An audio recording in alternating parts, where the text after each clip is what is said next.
Well, well, well. 大家好. Hello, everyone. Welcome back to the Jesus MMA YouTube channel. And today I'm going over the results of UFC Fight Night Shanghai, Johnny Walker versus Zhang. Let's get right into it. Starting off with the first fight on the card. Satybaldiev versus Nurgozhay. This was a quick one. I picked Satybaldiev. I think I said he would get it done by TKO on the ground. But he actually submitted him, and he doesn't have that many submission wins. And it was by an Ezekiel choke, which is pretty impressive. The fight starts off. Nurgozhay lands like a few shots, and then while backing up against the fence, kind of goes for a fadeaway uppercut, some shit-looking move, and he gets cracked and dropped. It was a pretty loud right hand from Satybaldiev, and he drops him, goes for a Kimura, almost gets it. Nurgozhay manages to escape it. And but then he gets put into full mount. Satybaldiev then starts going for an Ezekiel choke, and he was able to get it done from the full mount position. So, shout out him. I said he would get it done. I don't remember if I said the first round, but listen, Nurgozhay is not that good of a fighter, so I did not pick for him. Next fight up on the card, Zhao versus Su Yunyu. I picked Su Yunyu to win a decision here. I believe I said maybe could have been 29-28 or 30-27. Zhao did really well in the third round, as you can see here. But the first two rounds, Su Yunyu was being a lot more effective with his shot selection.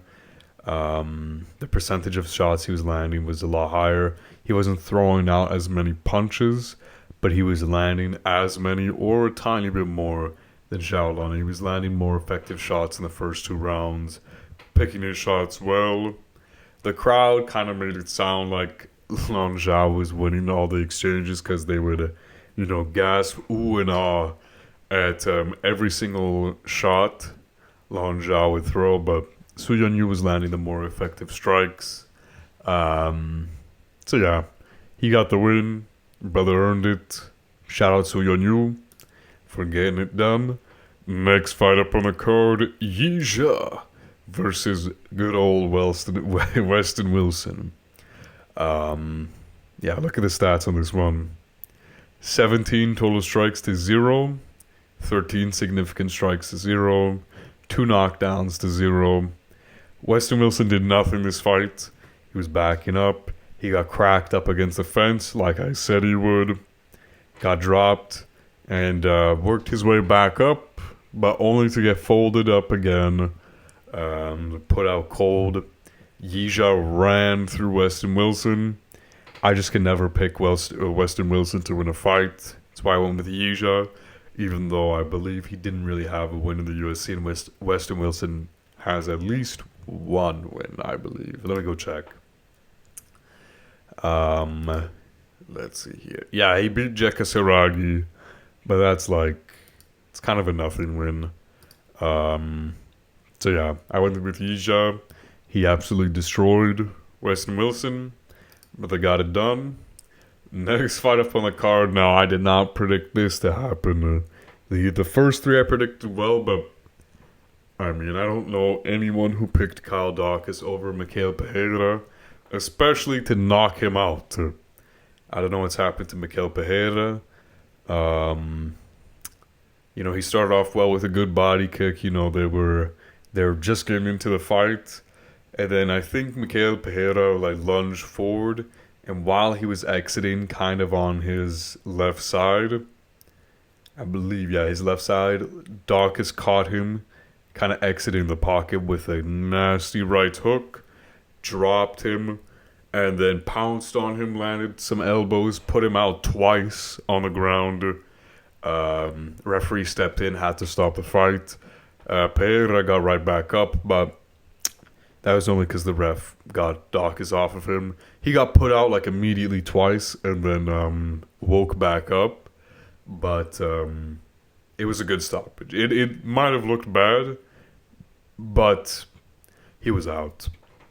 I just can't believe this. I just can't believe this happened, really. The fuck happened to Mikel Pereira, man? He went from smoking people in the first round to getting smoked in the first round. So great return to action by Kyle Daukus. Well-earned performance of the night. Brother got it done in quick fashion. The Daukus bro is back. Yeah, hopefully he has somewhat of a successful career in his second stay in the UFC. Next fight up the card, Rongzhu versus Austin Hubbard. I picked Rongzhu to win. He got it done. You know, he looked very good in this, again, over a decision. Wasn't really a war like the Cody Steele one was, but it was a solid performance by him. I would say the second round you could probably give to Austin Hubbard. But, you know, it was just a solid performance by Rongzhu. Austin Hubbard has been here many times before, losing these kinds of decisions or just getting submitted. Yeah, Rongzhu has way more resilience than Austin Hubbard. It's kind of all I have to say about this fight. Next fight up on the card, Charles Johnson knocks out Kavanagh. I did not pick this one well. I picked Kavanagh, and he was winning. He handedly won the first round, and he was winning at the beginning of the second round. But, you know, I should have picked the Charles Johnson pick. I was teetering on this fight because I knew that this could have been a Joshua Vance situation where Kavanagh isn't really able to finish Charles Johnson and he gets caught. And they're pushing him a bit too early. And it ended up being like that. You know, in the first round, Kavanagh was styling on Charles Johnson. Johnson landed maybe 6 strikes in that first round. Okay, 14 significant strikes. But the point being, he was getting tagged a lot. Big reactions from him. He wasn't really getting wobbled, but he was getting hit clean and pretty hard. Kavanagh was doing really well. I just should have known, man. I should have known. I fucking should have known. If you watched my original video, I was really hesitant on picking Kavanagh. Because Charles Johnson is very underrated. I should have known, man. I should have fucking picked him. But yeah, Kavanagh kind of gassed out, especially after going for all those big takedowns. You could see he was kind of trying to reset. And while backing up, he landed a punch up against the fence. With his back to the fence. And when he was exiting the pocket, you know, he kind of got caught just like admiring his work. He was like, his hand was down. He was kind of out of it, you know? He wasn't fully defending himself. And that's where Charles Johnson lands the right hook, drops him bad, pounces on him, finishes him. Great KO by Charles Johnson. Gets it done. You know, I'm going to stop underrating him. Well, I feel like I accurately rated him. I knew he could win this fight. I just thought Kavanagh might be a tiny bit better. But no, this is a learning step in his career. I'm sure he'll get over this. I'm sure he'll become better from this loss. Because he looked very good in the first round and the beginning of the second round. Next fight up the card, Maheshate versus Yizha. I picked Maheshate to win. I don't know why. I'm not gonna lie, I fell asleep during this fight. It was a bit hard. It wasn't even that boring of a fight, but I was just very tired. But yeah, Yizha clearly won this fight. Every single round looked very impressive. Maheshate had some moments, but you know, too few and far between. Honestly, it was a clean sweep in my opinion, 30-27 for Yizha. Yeah. What a series of bad picks. This is a trilogy of unfortunate picks. Loner Kavanagh loses, Maheshate loses, and then I, for some reason, picked Kiefer Crosbie. Yeah, I have no excuse for this one. Even before the illegal knee, the blatant illegal strike from Nueraji, Kiefer Crosbie was getting fucked up. I believe he engaged the takedown and then got taken down instead. He was getting pieced up on the feet, taken down. Nueraji was landing some good ground and pound shots. Crosbie was being controlled pretty easily. And on the way up, I don't know what Nueraji was thinking, but he just knees Kiefer Crosbie while he's clearly a grounded opponent. Cuts open his cheek. So Mark Goddard stops the fight and is like, Crosbie, can you keep going?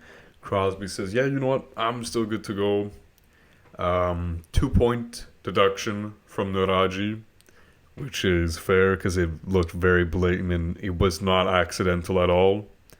But then he just finishes him regardless, like a minute later in the first round. I don't know why I picked Kiefer Crosbie, man. I thought an upset would happen. I know he's shit. I said he was shit. I knew nothing about Nueraji. I thought maybe he'd be a bit overhyped. But no, Kiefer Crosbie's just garbage. Didn't really do anything in this fight except get fouled and still got finished. So, yeah, that's that fight. Moving up the card. This fight, Sumudaerji versus Kevin Borjas. I picked this perfectly. I saw that a few people were picking... sorry. Cat's running across the desk. I hope he didn't just ruin the audio there like he did in previous videos. But yeah, I picked this fight perfectly. Sumudaerji defeats Kevin Borjas. Listen, his range was the big issue for Borjas in this fight. Borjas could not get any strikes off. Sumudaerji just kind of picked at him for range, schooled him. Over 3 rounds, 30-27, pretty obvious. Second round was the most success that Kevin Borjas saw, but he really just did not do well at all. Sorry. The cat is just insisting on jumping on my audio interface and ruining the audio. Yeah, Sumudaerji getting it done. No finish, unfortunately, but he schooled him for 3 rounds like I expected. I saw a lot of people pick Kevin Borjas on Typology. I know Sumudaerji doesn't have the best style or the best wins, and he has some pretty bad losses. But his fighting style, I just knew it would be the exact fighting style that Kevin Borjas cannot deal with. And yeah, this is exactly what happened. We just picked at him on the feet, schooled him, landed some good shots on Kevin Borjas. Kevin Borjas couldn't get anything done. Yeah, man. I know he was also the favorite. Some people kind of were tempted by the Kevin Borjas underdog. But listen, man. If you know ball, you knew Sumudaerji was going to win this. Next fight up on the card, Sergey Pavlovich versus Waldo Cortes Acosta. This was an entertaining heavyweight fight. I say entertaining heavyweight fight. The new Sergey Pavlovich, man. Cool, composed, and patient. He's now become a counter-striker, which is it's a lot less entertaining. But he still landed some very heavy shots. And honestly, if the heavyweight in front of him wasn't Waldo Cortes Acosta, he would have KO'd that other heavyweight. Because Acosta's got a crazy chin on him. He ate some very big counter shots that he was running into while he telegraphed his speedy lunges that he was darting into the pocket. The first round was very close. You could honestly give it to Cortes Acosta. He did land more significant strikes. They landed the same amount of total strikes. But then Pavlovich started to pull ahead in the second round. And the third round was even more clear. He was starting to stun Waldo Cortes Acosta with the counter shots that he was landing. But yeah, good performance by Sergey Pavlovich. I think Waldo at the end, last 10 seconds, pointed to the ground to do a Max Holloway. Pavlovich started to throw, but I don't know if Cortes Acosta stayed in the pocket or he kind of shuffled away. Yeah, it wasn't the most entertaining performance, and I kind of expected him to finish Waldo Cortes Acosta in the first round. But you know what? This kind of shows me that Waldo Cortes Acosta is good enough. He is a good enough heavyweight. You know, I kind of low-key, and I'm not going to lie, I low-key think he beats Curtis Blades. And I know some people are going to think that that's blasphemous. I think Waldo Cortes Acosta beats Curtis Blades. Did way better against Sergey Pavlovich than Curtis Blades did. Clearly has a way better chin than Curtis Blades. Curtis Blades looks like shit as of late. I know he got injured in that Rizvan Kuniev fight. So we'll see, but I think that's the next booking that they got to do. Waldo Cortes Acosta versus Curtis Blades. Sergey Pavlovich, I don't know what's next for him in the division. Maybe fighting... I don't know, man. Yeah, I don't know who they're going to put him up against next. Yeah, but I'll figure that out later. Good win from him. It wasn't the most boring performance, wasn't that entertaining, but it was way better than the Jairzinho Rosenstrike win. Now to the co-main event, Brian Ortega versus Aljamain Sterling. This was kind of a bit of a boring fight, but it was Brian Ortega that was making it boring. He wasn't throwing anything. Sterling was just content to land at range, outstrike him from a distance on the back foot. Didn't really need any of his wrestling until the fifth round, or Ortega kind of landed a shot that did stun him a bit. And then they ended up, I think, in a clinch position or something, and Sterling got a takedown. But yeah, I had Sterling winning this fight. I thought he would use his wrestling a lot more, but I kind of should have known that he is a very good striker. Just people don't rate him that highly as a striker. Because he goes against people like Sean O'Malley. Who else? TJ Dillashaw, and then he just uses his wrestling against them. But honestly, like, his striking is pretty decent. He does have some holes in his striking, but he's good, bro. Aljamain Sterling, people forget, man. People forget, man. This guy was a former bantamweight champion. And he outstruck Henry Cejudo to a unanimous decision over 5 rounds. Yeah, Brian Ortega, this guy's got to move up to lightweight. Or I don't know. I don't know how he doesn't make the weight cut. I'm sorry. But, like, looking at his body, I don't see where he can't lose the fat. You know what I mean? I don't want to body shame, but I don't understand. I don't understand how he's having such trouble with the weight cut. And if he is, he's got to go to lightweight now. He's got to go to lightweight. I don't care if they give him like rank number 15 or something. Give him someone at lightweight. He can't be fighting at featherweight anymore. He's missed weight a bit too many times. Yeah, good win for Aljamain Sterling. Tried to greet the Chinese crowd in the post-fight interview. I forgot to say Charles Johnson became Mr. Worldwide, you know, speaking Mandarin to the crowd after his win. Yeah, man. Aljamain Sterling kind of did the same, but to a lesser extent.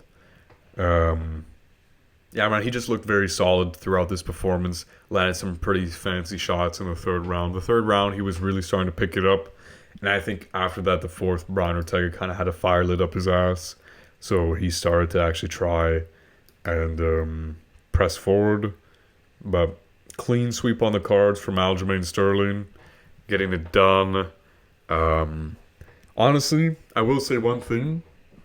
It really feels like Herb Dean wanted Brian Ortega to win that fight. In the second round, Sterling lands a punch, and his fist is closed. The knuckle bone kind of lands near Ortega's eye, so he thinks it's an eye poke. And then, I don't know, man, fucking Herb Dean, like, pauses the action. Maybe because Sterling said, okay, I know you can pause it. But yeah, there was a lot of weird choices, odd choices.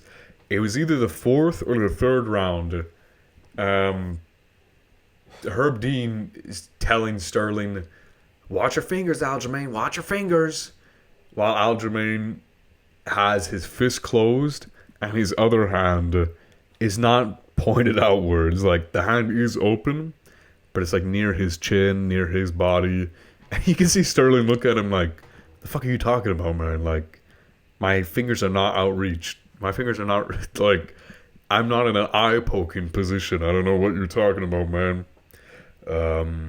Yeah, some really weird and other odd decisions by fucking Herb Dean. Yeah, man. I got a bit of weird officiating. This fight was just weird in general. Sterling was a bit too nice to Brian Ortega as well. Anyways, yeah. Moving up to the main event. I got this wrong. I picked Jean Mignon. And the first round looked good for him. He was landing some good shots. Johnny Walker was not really getting any offense done, as you can see. Yeah. 12-9, significant strikes, 20-10. Johnny Walker was kind of just landing leg kicks and some weird, like, body jabs where he would immediately kind of get countered. But in the second round, Johnny Walker lands a leg kick, and he did make some good investments on the legs earlier, so it might not be this, but I swear he landed on the perennial nerve of Jean Mignon, because that kick immediately shut his leg down. You could see immediately Jean Mignon felt that, and he's like, oh fuck, my leg's fucked. And he tried to step on it, couldn't. Walker lands another leg kick. Jean Mignon is in a world of trouble, goes down to the leg kick, tries his best to survive the barrage of punches. Mark Goddard really wanted Jean Mignon to win in China, because he let that go on for quite a bit, which I don't mind, because Jean Mignon did make his way to a single leg, but he just couldn't even stand up. His leg was so fucked. So Johnny Walker kept pouring on the output, landed quite a few back of the head shots. Yeah, Mark Goddard even warned him about one of them, and then Johnny Walker responded by accidentally elbowing Mark Goddard in the face. I don't know if people saw that. It was pretty funny. But yeah, Johnny Walker just going full on Walker, gets another goofy KO finish in classic Johnny Walker style. I don't know if he's gonna win by KO, it's gonna be goofy, just like against Paul Craig. Yeah, man, like, this guy never has like these clean KO wins. There's always something goofy, something silly happening. But, you know, shout out Johnny Walker, you know, Johnny Walker. Get it done, man. The caveman's back. He was getting touched up in that first round. Jean Mignon was landing some shots that were getting a reaction. It just felt like every punch moved Johnny Walker in a way that it was not going to end well for him. But he landed the leg kick, man. I do believe it was a perennial nerve leg kick. He got Cheeto Vera, essentially. Jean Mignon, that is. So, sucks for him, because he was looking good in this fight. But, you know, man, it is what it is. This isn't the worst loss to have. But it does show a weakness in his game. He's the leg kicks. Regardless of perennial nerve or not, he was getting hit by quite a few leg kicks. And explosive people like Johnny Walker can't expose that. People with slick leg kicks. And we'll see, maybe Johnny Walker is on a career resurgence. He dropped to John Kavanagh. Thank God. I didn't even know that he switched to Eric Nixick. Hopefully he doesn't become a sparring type of fighter like a few other Nixick pupils have. And he doesn't lose his kind of dynamic finishing ability. But yeah, man. Good job, Johnny Walker. Sucks for Jean Mignon. I was behind the hype train. I wanted this guy to do well. You know, new blood in the division is always good, and this guy had some hype going into this fight. But Johnny Walker silences the crowd, worms his way to victory, does the worm at the very end as well. Shout out Johnny Walker. But yeah, man. That was the card. I think we've got a week break from UFC. until the Paris card, which should be a good one. Imava versus Bahayo. Oh, this is going to be a good one. And yeah, September 6th. So yeah, we got a week break before that. Cards looking pretty decent. There's like barely any ranked contenders on here, but whatever, man. Either way, that's Jesus MMA. I'll catch you guys later. Ciao, ciao.